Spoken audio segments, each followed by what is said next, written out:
안녕하세요. 급여 처음이어도 괜찮아입니다. 이번 영상에서는 퇴직금과 퇴직연금에 대해 알아보도록 하겠습니다. 퇴직금 및 퇴직연금에 관한 내용은 퇴직금 지급 대상, 지급액, 지급 시기, 지급 방법, 중간정산, 기간제 교원의 퇴직금 지급, 교육공무직원의 퇴직금 및 퇴직연금 지급, 퇴직소득세, 퇴직소득 지급 명세서 제출, 원천세 신고 순으로 알아보도록 하겠습니다. 신규 발령받고 근무한 지 며칠 되지 않았는데 교육공무직원 한 분이 찾아왔습니다. 6월 1일자로 의원 면직을 하려고 하는데 퇴직금을 지급받으려면 어떻게 해야 하냐고 묻습니다. 퇴직금이요? 퇴직금을 어떻게 산출하여 어떻게 지급해야 할지 눈앞이 캄캄합니다. 이런 경험 있으신가요? 이번 영상을 통해 퇴직금과 퇴직연금에 대해 알아보도록 하겠습니다. 먼저 퇴직금 지급 대상자는 누군지 보도록 하겠습니다. 근로자 퇴직급여 보장법 제4조 제1항과 제8조 제1항의 내용을 통해 보면 퇴직금은 4주간을 평균하여 한 주간의 소정근로시간이 15시간 이상이고 1년 이상 계속 근로하고 퇴직하는 근로자에게 지급합니다. 퇴직금은 근로자 퇴직급여 보장법 제8조 제1항과 제15조에서 보시는 바와 같이 계속 근로기간 1년에 대하여 31분 이상의 평균임금을 지급하도록 하고 있는데요. 평균임금을 산출했을 때 평균임금이 통상임금보다 적으면 근로기준법 제2조 제2항에 따라 통상임금을 평균임금으로 합니다. 예를 들어 통상임금과 평균임금을 산출했는데 1일 통상임금이 8만원이고 1일 평균임금이 7만 5천원이라면 평균임금이 통상임금보다 적기 때문에 통상임금으로 퇴직금을 산출해야 하는 것입니다. 통상임금과 평균임금 산출 방법은 통상임금에 관한 영상과 평균임금에 관한 영상을 참고하시기 바랍니다. 퇴직연금 제도 중에서 확정기여형 퇴직연금에 가입한 근로자의 퇴직금은 계속근로기간 1년에 대하여 31분 이상의 평균임금으로 계산하여 산출하지 않고 근로자 퇴직급여 보장법 제20조 제1항에 따라 연간 임금 총액의 12분의 1 이상에 해당하는 금액으로 산출합니다. 퇴직금은 근로기준법 제36조와 근로자 퇴직급여 보장법 제9조 제1항에서 보시는 바와 같이 퇴직일로부터 14일 이내에 지급해야 합니다. 예를 들어 2023년 5월 31일까지 근무하고 2023년 6월 1일에 퇴직하는 경우에는 2023년 6월 14일 24시까지 퇴직금을 지급해야 합니다. 특별한 사정이 있을 경우에는 당사자 사이의 합의에 의하여 기일을 연장할 수 있는데요. 만약 기일 연장 사유가 발생할 것으로 예상될 때에는 미리 퇴직자에게 사정을 설명하고 지급기일 연장 합의서를 받아두셔야 합니다. 서로 합의하여 기일을 연장했다 하더라도 근로기준법 제37조 제1항에 따라 14일의 다음 날부터 퇴직금을 지급하는 날까지 지연 이자를 지급해야 법 위반이 아니게 되니 유의하셔야겠습니다. 퇴직금은 근로자 퇴직급여 보장법 제9조 제2항에 따라 퇴직자의 개인형 퇴직연금 제도의 개정, 즉 개인형 IRP 계좌로 이전하는 방법으로 지급하여야 합니다. 다만 근로자 퇴직급여 보장법 시행령 제3조의 2, 제1항, 제1호부터 제5호까지에 해당하는 사유가 있을 때는 개인형 IRP 계좌로 이전하지 않아도 됩니다. 주택구입 등의 사유가 있을 때는 근로자 퇴직급여 보장법 제8조 제2항에 따라 근로자가 퇴직하기 전에 퇴직금을 미리 정산하여 지급할 수 있는데요. 이를 퇴직금 중간 정산이라고도 부릅니다. 주택구입 이외에 퇴직금을 중간 정산하게 되는 사유는 근로자 퇴직급여 보장법 시행령 제3조 제1항 제1호부터 제7호까지에 규정되어 있으니 참고하시면 되겠습니다. 퇴직금을 미리 정산하여 지급했다면 퇴직금 산정을 위한 계속 근로기간은 정산 시점부터 새로 계산해야 합니다. 퇴직금을 중간 정산하여 지급해야 하는 사유가 발생한다면 퇴직금 중간정산제도 업무 처리 지침을 참고하시면 도움이 되시리라 생각합니다. 여기에는 중간정산 사유에 해당하는지 판단하는 기준, 중간정산 사유별로 확인 및 보관해야 하는 증빙 서류에 대해서도 자세히 나와 있으니 참고하시면 되겠습니다.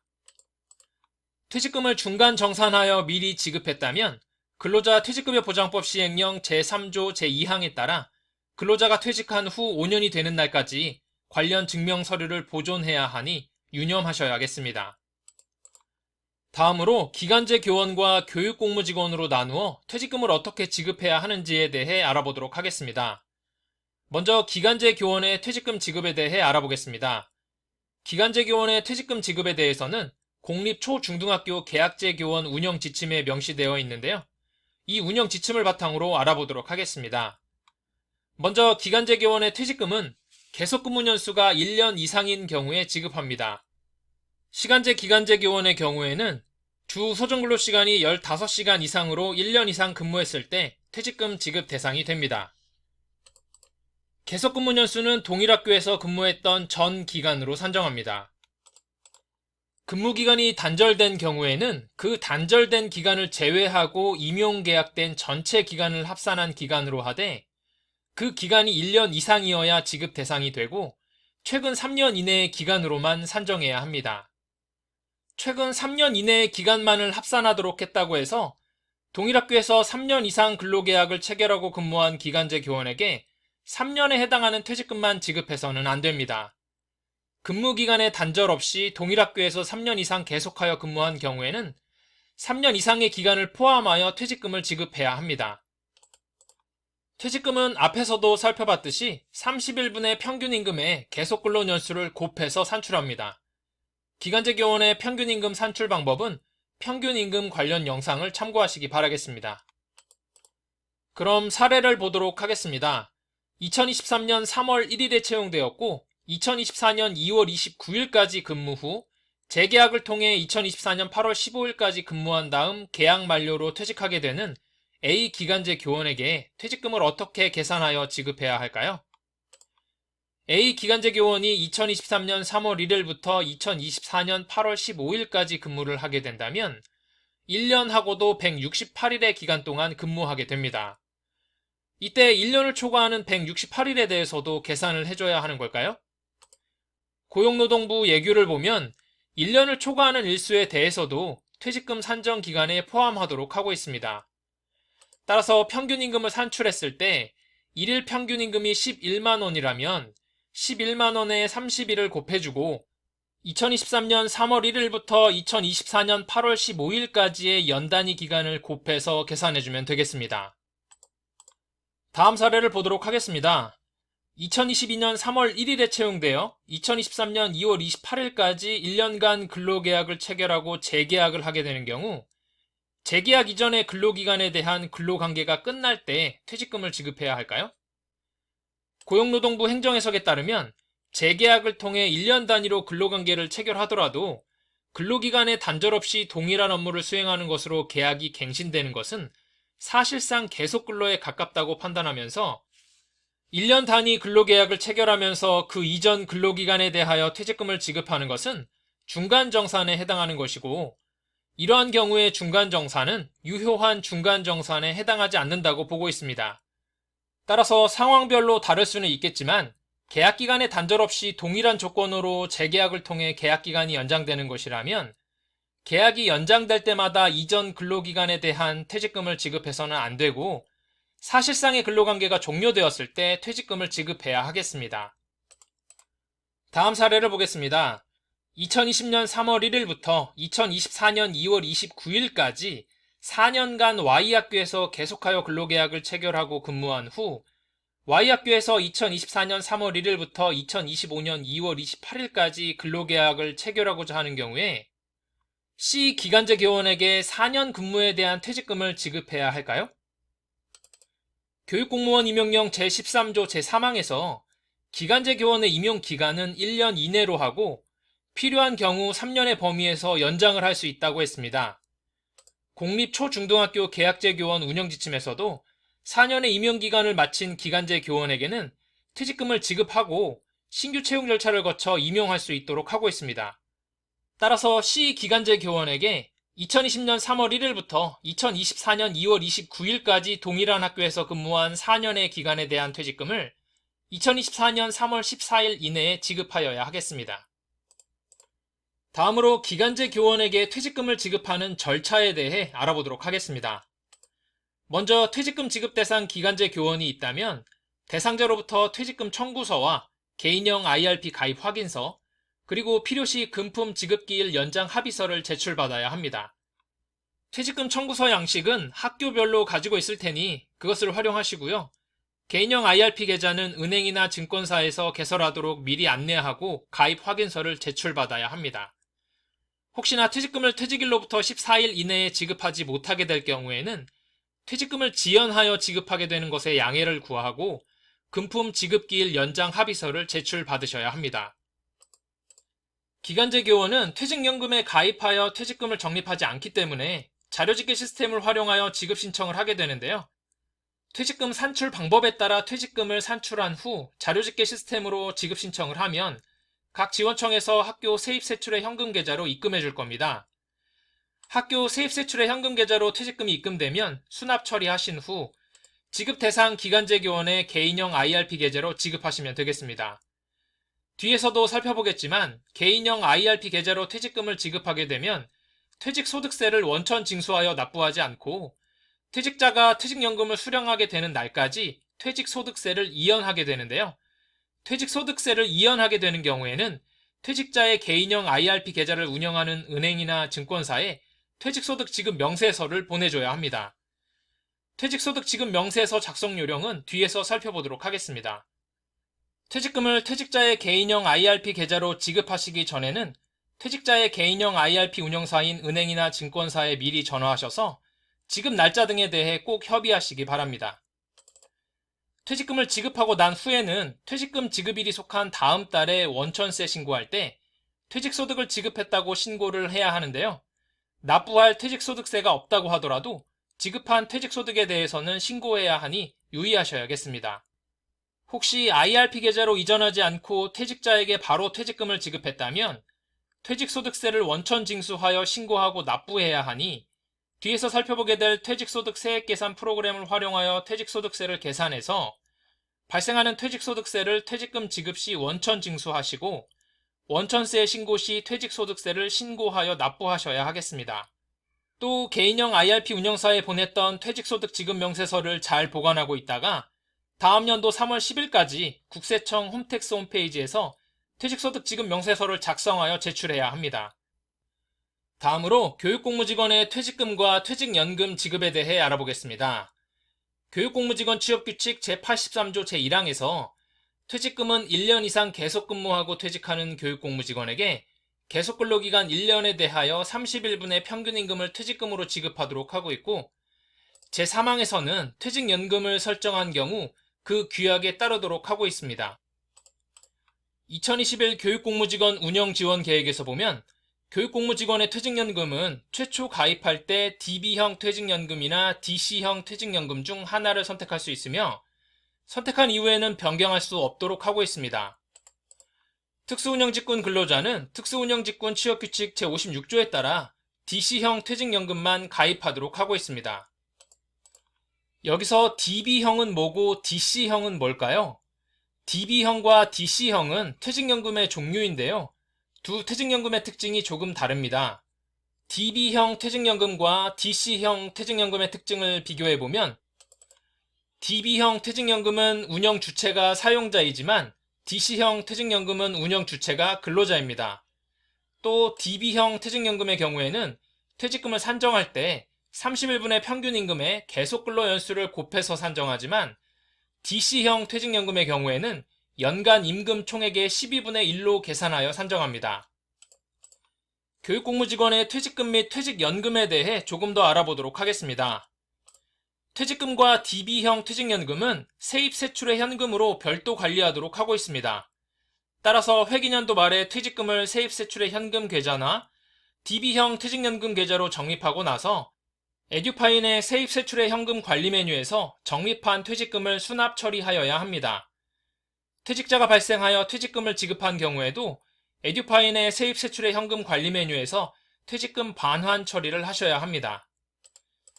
DC형 퇴직연금의 경우에는 세입세출의 현금으로 관리하지 않아도 된다고 하니 참고하시면 되겠습니다. 퇴직금 그리고 DB형 및 DC형 퇴직연금의 적립과 지급에 관한 모든 사항은 퇴직금 관리대장에 기재해야 하고요. 나이스에도 입력해야 합니다. 지난 2021 학년도부터 무기계약직 행정실무사 직종의 퇴직연금을 도교육청에서 관리하게 되면서 퇴직금 관리대장을 정비한 적이 있었는데요. 그때 작성 요령에 대해 지침을 내려준 적이 있습니다. 이 지침을 바탕으로 작성 요령에 대해 급여 처음이어도 괜찮아 자료에 담아놓았으니 참고하시면 되겠습니다. DB형 퇴직연금에 가입되어 있는 학교 근로자들이 한꺼번에 퇴직을 한다면 어떻게 될까요? 근로자들에게 지급해야 할 퇴직금을 100% 적립하지 않았다면 근로자들에게 퇴직금을 지급하지 못하는 상황이 발생할 수 있게 될 겁니다. 이러한 상황에 대비하여 근로자 퇴직급여 보장법 제16조 제1항과 근로자 퇴직급여 보장법 시행규칙 제4조의 2 제3호에서 최소 적립금을 100% 이상 적립하도록 하고 있습니다. 그럼 최소 적립금이 100% 이상 적립되어 있는지 어떻게 알 수 있을까요? 퇴직연금 운용사에서 매년 재정검증 결과를 학교에 통보하게 되고 예비 재정검증도 해줄 겁니다. 이 재정검증 결과 최소 적립금이 95%에 미치지 못하는 경우에는 근로자 퇴직급여 보장법 제16조 제3항과 근로자 퇴직급여 보장법 시행령 제7조 제2항 제1호에서 제3호까지에 따라 이를 해소하기 위해 노력해야 합니다. 이를 해소하지 않는 경우에는 근로자 퇴직급여 보장법 제48조 제1항 제2호에 따라 최대 1,000만 원 이하의 과태료가 부과된다고 하니 참고하시면 되겠습니다. DC형 퇴직연금은 근로자 개인에게 관리 책임이 있기 때문에 사용자가 최소 적립금을 충족해야 하는 부담은 없습니다. 다만 퇴직연금 수수료를 사용자가 부담해야 하므로 퇴직연금 수수료 납입 안내문이 이렇게 고지되면 학교에서 수수료를 납부하셔야 합니다. 학교에서 퇴직연금을 관리하는 직종에 해당하는 교육공무직원이 퇴직하게 될 경우 퇴직금을 어떻게 지급해야 하는지 살펴보도록 하겠습니다. 먼저 퇴직자에게 개인형 IRP를 개설하도록 안내하여 가입 확인서를 제출받습니다. 그런 다음 퇴직연금 운용사인 은행이나 증권사에 해당 퇴직자의 퇴직연금을 개인형 IRP 계좌로 이전해달라고 지급 신청을 합니다. 이때 뒤에서도 살펴보겠지만 퇴직소득세를 이연하는 것으로 퇴직소득 지급 명세서를 작성하여 보내줘야 합니다. 이렇게 하면 학교 급여 담당자가 할 일은 끝나게 됩니다. 이후에는 운용사인 은행이나 증권사에서 퇴직자의 개인형 IRP 계좌로 이전하게 될 겁니다. DB형이나 DC형 퇴직연금이 아닌 세입세출의 현금 계좌에 적립해 놓는 학교도 있을 텐데요. 개인형 IRP 계좌로의 이전 예외 사유를 제외하고는 개인형 IRP 계좌로 지급해야 하므로 개인형 IRP 계좌를 개설하도록 하셔서 개인형 IRP 계좌로 지급하셔야 합니다. 다른 학교로 전출을 가는 경우 적립되어 있는 퇴직금 및 퇴직연금을 어떻게 처리해야 할까요? 학교에서 운영하고 있는 퇴직금 및 퇴직연금을 전보된 학교로 이관해야 합니다. 전보일이 회계연도 중일 경우에는 기존에 적립되어 있는 적립금과는 별개로 전보일을 기준으로 정산한 추가 적립 소요액을 전보된 학교의 세입세출의 현금 계좌로 이관해야 합니다. 퇴직연금을 이관할 때는 퇴직연금 운용사에 계약 이전 신청을 해서 전보된 학교의 운용사로 퇴직연금을 이전해야 합니다. 계약 이전과 관련된 내용은 급여 처음이어도 괜찮아 자료를 참고하셔도 되고요. 퇴직연금을 운영하고 있는 은행이나 증권사에 직접 문의하셔서 처리하셔도 되겠습니다. 전보로 인한 학교 간 이동은 퇴직이 아니기 때문에 중간정산이나 해지를 하시면 안 되고요. 전보 시에는 퇴직금 관리대장도 함께 송부해야 합니다.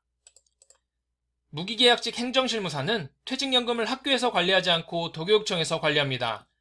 따라서 무기계약직 행정실무사가 퇴직연금에 가입하거나 무기계약직 행정실무사에게 퇴직금을 지급하고자 할 때에는 지원청에 가입 또는 지급 신청을 해야 합니다. 신규 행정실무사에 대한 퇴직연금 가입과 관련해서는 정기적으로 관련 공문이 내려오니 이에 따라 신청하시면 되겠고요. 퇴직자가 발생해서 퇴직금 지급 사유가 발생하면 퇴직일 7일 전에 지원청으로 지급 신청을 해야 합니다. 기존 재직자에 대한 퇴직금 적립은 도교육청에서 하기 때문에 퇴직금 관리대장과 나이스의 기록만 잘 해놓으시면 되겠습니다. 무기계약직 행정실무사의 퇴직연금은 도교육청에서 관리하기 때문에 무기계약직 행정실무사가 다른 학교로 전출 가는 경우에는 별도의 이전 처리는 하지 않아도 되겠습니다. 세입세출의 현금 계좌에 적립하는 형태의 퇴직금 제도와 DB형 퇴직연금의 경우에는 평균임금의 30일분의 계속근로년수를 곱해서 퇴직금을 산출하여 적립하는데요. DC형 퇴직연금의 경우에는 계산 방법이 다르기 때문에 DC형 퇴직연금 계산 방법에 대해 사례를 통해 간단하게 살펴보도록 하겠습니다. D시설미화원님은 DC형 퇴직연금에 가입되어 있는데요. 학교에서 2024년 2월에 납입해야 하는 퇴직연금 부담금은 얼마가 되는 걸까요? 근로자 퇴직급여 보장법 제20조 제1항에 따라 연간 임금 총액의 12분의 1에 해당하는 금액을 납입하면 되는데요. D시설미화원님의 임금 지급 내역이 표와 같다면 1년간 지급한 임금을 모두 더해서 12로 나누어 계산하여 납입하면 되겠습니다. 여기에서 연간 임금 총액을 계산할 때 산입하는 연차 유급휴가 미사용 수당은 DB형 퇴직연금과 달리 퇴직으로 인해 비로소 지급 사유가 발생한 연차 유급휴가 미사용 수당도 근로의 대가로 발생한 임금에 해당한다고 보기 때문에 2024년 2월 29일에 지급하는 연차 유급휴가 미사용 수당을 연간 임금 총액에 산입해야 함에 유의하셔야겠습니다. 이외에 퇴직금 및 퇴직연금 지급과 관련한 다양한 상황이 발생하여 어떻게 처리해야 할지 고민이 되신다면 고용노동부에서 2022년에 발행한 근로자 퇴직급여 보장법 질의 회시집에 도움이 될 만한 내용이 있을 테니 참고하시면 되겠습니다. 다음으로 퇴직소득세에 대해 알아보도록 하겠습니다. 교직원에게 급여를 지급하게 되면 근로소득세를 원천 징수하여 납부하듯이 퇴직소득을 지급하였을 때에도 소득세법 제146조 제1항에 따라 퇴직소득세를 원천 징수하여 납부해야 합니다.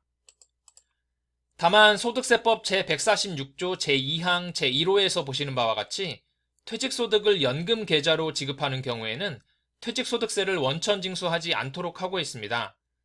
앞에서도 살펴봤듯이 퇴직소득은 예외 사유를 제외하면 대부분 개인형 IRP 계좌로 지급하게 되는데 개인형 IRP 계좌는 연금 계좌이기 때문에 퇴직소득세를 원천 징수하지 않게 됩니다. 퇴직소득세를 원천 징수하지 않을 때에는 소득세법 시행령 제202조의 3 제4항에 따라 퇴직소득 지급 명세서를 연금 계좌 취급자에게 통보해줘야 합니다. 그럼 퇴직소득 지급 명세서는 어떻게 작성해야 하는지 알아보도록 하겠습니다. 홈택스 홈페이지로 가셔서 아랫부분에 자료실을 누르시고요. 다음에 나오는 화면에서 퇴직으로 검색해서 퇴직소득 세액계산 프로그램이라는 제목을 찾아 클릭하신 후 프로그램을 다운받으십시오. 퇴직소득 세액계산 프로그램을 다운받을 때는 세율이 연도별로 달라질 수 있기 때문에 반드시 퇴직하는 연도에 해당하는 프로그램을 찾아 다운받아야 한다는 점 잊지 마시기 바랍니다. 여기에서 프로그램을 실행하시면 이런 엑셀 프로그램이 열릴 겁니다. 기본사항 등 입력 탭에서 해당 내용을 입력하시면 됩니다. 먼저 기본 인적사항을 입력하시고요. 그런 다음 퇴직 사유를 선택하십시오. 기간제 교원이 계약기간 만료로 퇴직하는 경우에는 기타로 선택하시면 되겠고요. 교육공무직원이 정년퇴직할 때는 정년퇴직, 의원 면직할 때는 자발적 퇴직으로 선택하시면 되겠습니다. 그 다음에 입사일, 기산일, 퇴사일, 지급일을 입력합니다. 중간정산이 없었다면 기산일은 입사일이 되는 것이고요. 중간정산이 있었다면 중간정산일 다음 날로 기산일을 입력하시면 됩니다. 퇴사일은 마지막 근무일로 입력하시면 됩니다. 교육공무직원 취업규칙에서 보면 퇴직일은 마지막 근무일의 다음 날로 정하고 있고 계약제교원 운영지침에서는 계약 만료의 경우 마지막 근무일이 퇴직일, 의원 면직일 경우에는 마지막 근무일의 다음 날이 퇴직일이라고 명시하고 있는데요. 이렇게 퇴직일이 지침마다 다르다 보니 퇴직소득 지급 명세서상의 퇴사일을 언제로 입력해야 하는지에 대한 혼란이 있으실 겁니다. 국세청 홈페이지에 있는 이에 대한 질의응답 사례를 보면 마지막 근무일을 퇴사일로 입력하도록 안내하고 있으니 마지막 근무일을 퇴사일로 입력하시면 되겠습니다. 그 다음에 퇴직금 지급 금액을 입력하시면 됩니다. 그런 다음에 퇴직금을 개인형 IRP 계좌로 지급하게 되는 경우 퇴직소득세는 원천 징수하지 않고 퇴직자가 연금을 수령할 때까지 이연하게 되는 것이므로 과세 이연 계좌에 퇴직자의 개인형 IRP 계좌에 대한 내용을 입력하시면 되겠습니다. 이때 퇴직연금 사업자명은 개인형 IRP 계좌를 발급한 은행이나 증권사명을 입력하면 되겠고요. 사업자 등록번호도 입력해줘야 나중에 홈택스에 퇴직소득 지급 명세서를 제출할 때 빠르게 입력할 수 있습니다. 계좌번호에는 지급 대상자의 개인형 IRP 계좌번호를 입력해 주시고 입금 금액에 퇴직금 지급액을 입력해 주시면 되겠습니다. 만약 퇴직금을 개인형 IRP 계좌로 지급하지 않고 퇴직자의 일반 계좌로 지급하게 되는 경우에는 이 과세이연 계좌의 내용을 입력하지 않고 공란으로 두셔야 퇴직소득세가 산출됩니다. 그리고 산출된 퇴직소득세를 원천징수하셔서 납부하셔야 합니다. 이렇게 입력을 다 마치고 퇴직소득 원천징수 영수증 탭으로 가면 앞에서 입력한 내용이 자동으로 입력되어 있을 겁니다. 입력한 내용에 틀린 것은 없는지 확인한 후 입력이 완료된 퇴직소득 지급 명세서를 출력하셔서 지급 대상자의 개인형 IRP 운용사인 은행이나 증권사에 보내주시면 되겠습니다. 퇴직소득 지급 명세서는 다음 연도에 국세청에 제출해야 하기 때문에 잘 보관하고 있어야 합니다. 소득세법 제164조 제1항에서 보면 퇴직소득 지급 명세서를 다음 연도 3월 10일까지 제출하도록 하고 있는데요. 퇴직소득을 지급한 다음 연도 3월 10일까지 홈택스 홈페이지를 통해 입력하시고 제출하시면 됩니다. 세금 관련해서 신고해야 할 게 하나 더 있습니다. 퇴직금을 개인형 IRP 계좌로 지급하고 퇴직소득세를 이연했다고 하더라도 DC형 퇴직연금을 제외하고는 원천세 신고할 때 지급한 퇴직소득 금액을 신고해줘야 합니다. DB형 퇴직연금은 사용자가 원천세 신고를 하지만 DC형 퇴직연금은 운용사인 은행이나 증권사에서 원천세 신고를 하기 때문에 사용자인 학교에서는 DB형 퇴직연금에서 지급한 퇴직소득 금액에 대해서만 원천세 신고를 해주시면 됩니다. 원천세의 신고 방법은 급여 처음이어도 괜찮아 자료에 자세히 나오니 자료 참고하셔서 신고하시면 되겠습니다. 앞에서도 언급했듯이 개인형 IRP 계좌로 이전하지 않고 퇴직자에게 바로 퇴직금을 지급했다면 퇴직소득세를 원천 징수해서 납부해야 하니 위에서 사용한 퇴직소득 세액계산 프로그램을 활용하여 퇴직소득세를 계산해서 발생하는 퇴직소득세를 퇴직금 지급 시 원천 징수하시고 원천세 신고 시 퇴직소득세를 신고하여 납부하시면 되겠습니다. 지금까지 퇴직금과 퇴직연금에 대해 알아보았습니다. 이 영상이 퇴직금과 퇴직연금 업무를 처리하시는데 도움이 되셨으면 좋겠습니다. 감사합니다.